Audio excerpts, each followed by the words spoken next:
हाय दोस्तों, कैसा हो? उम्मीद करता हूँ आप सभी अच्छे होंगे। मैं हूँ नीलकंठ आईटी बांधनवाड़ा से राजू जाएंगे। आप सभी का स्वागत है हमारे इस यूट्यूब चैनल जीवन अमूल्य डीएल में एक बार फिर से। दोस्तों, हम बात करने वाले हैं इस वीडियो के अंदर प्रतिरोधों के बारे में। प्रतिरोध को किस क्रम में जोड़ा जाता है, हमारा वीडियो आपको पहले मिल चुका होगा प्रतिरोध के बारे में डीसी परिपथ एवं संबंधित नियम के अनुसार। आप हमारे प्लेलिस्ट में जाकर देख सकते हो, स्टेप बाय स्टेप पूरी वीडियो आपको मिल जाएगी। आज हम इस वीडियो के माध्यम से बात करने वाले हैं समांतर क्रम के बारे में।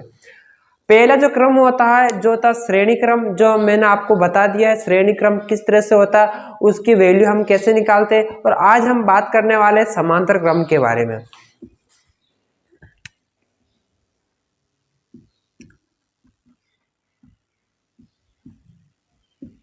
समांतर क्रम, आपको पता है दोस्तों समांतर क्रम क्या होता है, यानी किसी भी एक बिंदु से धारा दो या दो से अधिक दिशा में प्रभावित होती है।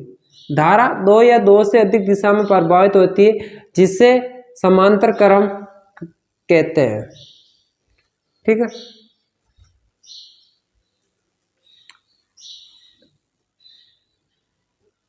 इसकी वैल्यू हम कैसे निकालते हैं, ये समांतर क्रम का डायग्राम है।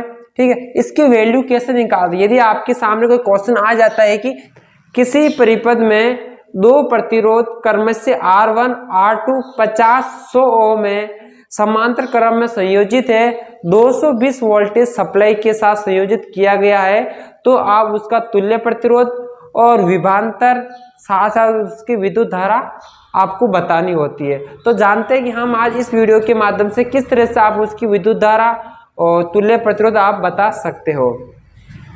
यहाँ पर बताया कि R1 है वो आपका क्या है 50 है, R2 है वो आपका 100 ओम है।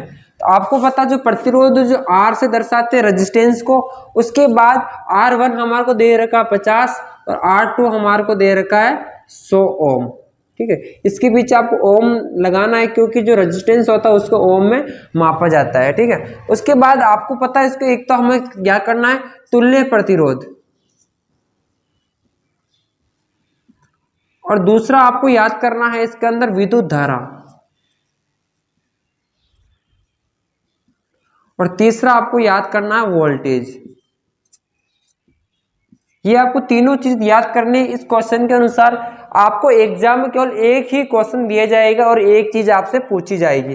ठीक है, आपको पता है कि जो तुल्य प्रतिरोध हम याद करते हैं, प्रतिरोध याद करने के लिए एक सूत्र होता है 1/R बराबर 1/R1 plus 1/R2 plus 1/R3 R4 R5 आप लगा सकते हो। ठीक है, यहाँ पर हमारा R1 R2 दे रखा, तो हम यहाँ पर क्या करेंगे 1/R बराबर 1/R1 कितना है 50 है, प्लस 1/R2 कितना दे रखा हमारा 100 दे रखा, 100 लिख देंगे। ठीक, यहाँ पर प्लस का चिन्ह है तो हम क्या करेंगे इसमें लघुत्तम लेते हैं यानी एलसीएम लेते हैं। 50 और 100 का हम क्या करेंगे एलसीएम लेंगे। ठीक है, 50 200 का हम क्या करेंगे लघुत्तम लेंगे, तो 50 का एक बार और 2 बार, फिर 2 का गया तो हमारे पास 1 50 को 2 से गुणा करते हैं तो 100 आता है। लघुत्तम कितना आता है हमारा 100 आया है। यदि 50 का 100 में भाग देते कितनी बार जाएगा 2 बार जाएगा, और 2 को हमारे को 1 से गुना करता है, 2 से 1 से गुना करेंगे तो कितना आएगा 2, प्लस 100 का यदि 100 में भाग देते हैं तो 1 बार जाता है, और 1 को 1 से गुना करेंगे तो क्या आएगा 1 आएगा। ठीक है, तो हमारे कितना आया 3/100 3/100 आया है। इसके बाद में हमारे पास भी 1/R आया है। यदि हमारा R यानी रेजिस्टेंस और प्रतिरोध आपको निकालना है तुल्य प्रतिरोध, तो आपको क्या करना था R/1 लगाना होता है, यानी इसका उल्टा करना होता है आपको। उसी तरह से 100 आपके ऊपर जाएंगे और 3 आपके नीचे आ जाएंगे, तो 100/3 हो जाएंगे। यदि हम इसको अब भाग देकर इसको छोटी संख्या में करते हैं तो आपको पता ही जब हम भाग देंगे तो इसके अंदर आपको आएगा यहाँ पे,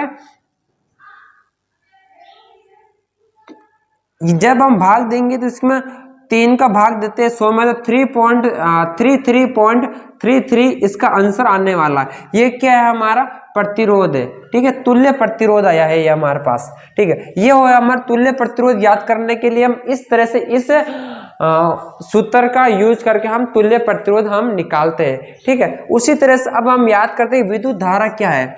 आपको पता है कि जो समांतर क्रम होता है जिसके अंदर विद्युत धारा होती है वो यहाँ से एक समान जाती है, पर इस बिंदु से अलग अलग दिशा में प्रभावित होती है। यानी जिस बिंदु से अलग अलग दिशा में प्रभावित हो रही है वहां से हम इसको I1, ये हो जाएगा I2। यानी एक बिंदु से धारा दो दिशा में प्रभावित हो रही है, हम दो बार धारा निकाल लेंगे। ठीक है, यह समांतर क्रम होती है, वोल्टेज होता है वो समान होता है और धारा होती है वो भिन्न भिन्न होती है। हम इस वक्त यहाँ पर धारा निकालेंगे जो कि भिन्न भिन्न होगी। ठीक है, तो चलिए दोस्तों हम विद्युत धारा निकाल लेते। दूसरा पॉइंट हम यहाँ पर, आपको पता है जो ओम का नियम होता है V बराबर I इंटू आर होता है। हमारा I निकालना, I बाहर आ जाएगा और V बटा R हो जाएगा, ये हमारे को पता है। और वोल्टेज हमने बताया था कि 220 आपकी सप्लाई इसमें दे रहे हैं। ठीक है, तो आपको यहाँ पर I निकालना, I बराबर V कितना दे रखा है हमारे को 220 और R है तो R हमारा R1 और R2 दो है, तो पहले हम R1 का निकालेंगे। R1 कितना दे रखा है हमारे को 50, तो 0 से 0 कट हो जाता है। उसके बाद 22 बच जाता है, तो 5 एकम 5 और 5 चौका 20 बच गए 2 पॉइंट और 5 चौक 20 4.4। ठीक, 4.4 ये क्या हुई हमारे पास एम्पियर आया है। ये विद्युत धारा आई को हम किस में मापते हैं एम्पियर में, 4.4 एम्पियर। ठीक है, ये हमारे कौन से I1 आई है, I1 हमारे पास आई है R1 की रेजिस्टेंस की, I1 हमारे इसमें धारा भी, इसमें हम याद करते हैं I, वही सूत्र लगेगा V बटा R। ठीक है, R2 लगेगा क्योंकि इस बार हम R2 का नहीं रेजिस्टेंस 2 का मान याद कर रहे हैं। यहाँ पर V कितना देर का 220 अपॉन R कितना देर का है हमारे पास 100। ठीक है, 0 से 0 कट हो जाता है। इसके बाद 10 से कम 10, 10 दूना 20, 2 बच गए 0.2, कितना हो गया 2.2 एम्पियर। ठीक है, यहाँ पर हमारा आया है कि I1 जो है हमारे पास 4.4 है, I2 जो धारा जा रही है हमारे रेजिस्टेंस 2 में वो जा रही है 2.2। ठीक है, ये हमारा एम्पियर में जा रही है। एम्पियर का यहाँ पर आपको प्रतीक लगाना बहुत ही जरूरी होता है। इसके बाद बात करते हैं वोल्टेज कैसे निकालें। वोल्टेज निकालना भी बहुत ही आसान होता है। वोल्टेज के लिए आपको पता है जो V बराबर I इंटू आर होता है, तो V निकालना, वोल्टेज हमारे को निकालना है तो I हमारे पास कितनी देर की है यहाँ पर 4.4 इंटू रेजिस्टेंस कितना दे रखा हमारा R1 के अंदर 50 से करेंगे तो हमारे को 220 आ जाएगा। उसी तरह R2 निकालेंगे तो 2 के निकालेंगे हम तो हमें 2.2 इंटू 100 बराबर 220। आपको पता है जो समांतर क्रम होता है जिसके अंदर वोल्टेज समान होता है और धारा भिन्न भिन्न होती है, इसी तरह से हम समांतर क्रम को संयोजित करते हैं R1, R2, R3, R4, इस तरह से आप संयोजित कर सकते हैं। आपको हर एक बिंदु से धारा अलग अलग दिशा में प्रभावित होती है। उसके बाद आपको जो तुल्य प्रतिरोध आप याद करते हैं उसके लिए सूत्र होता है 1/R बराबर 1/R1 plus 1/R2 plus 1/R3, इस तरह से आप कर सकते हो। उसके बाद आपको विद्युत धारा निकालनी होती है, ओम का नियम होता है V बराबर I इंटू आर होता है, जिसके अनुसार यदि आपको I निकालनी तो I आपको बाहर लिखना है। उसके बाद V है, V R नीचे जाता है तो V/R हो जाएगा। इस सूत्र से आप विद्युत धारा निकाल सकते हैं। उसके बाद आपको वोल्टेज निकालना होता है। वोल्टेज के लिए आपको पता है V बराबर I इंटू आर है तो I इंटू आर लगा देते हैं। R यदि हमारे 1 का निकालना तो 1 का लगाएंगे, यदि R 2 का निकालेंगे तो 2 लगाएंगे। ठीक है, इस तरह से आप इसका वोल्टेज, विद्युत धारा और तुल्य प्रतिरोध आप निकाल सकते हैं। दोस्तों आपको ये वीडियो कैसी लगी और जानकारी आपको कैसी लगी मुझे कमेंट बॉक्स में जरूर बताइएगा। इसी तरह की नई जानकारी आप तक पहुंचाता रहूंगा।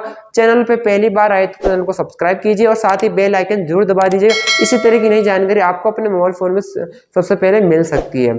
दोस्तों यदि आपको IT के संबंधित किसी भी तरह की कोई भी जानकारी चाहिए तो आप मुझे कॉल करें या फिर व्हाट्सएप करें। मोबाइल नंबर आपको स्क्रीन पर नीचे दिया गया है। एक बार फिर से नए वीडियो के साथ स्वागत करेंगे। तब तक के लिए जय हिंद, जय भारत, वंदे मातरम।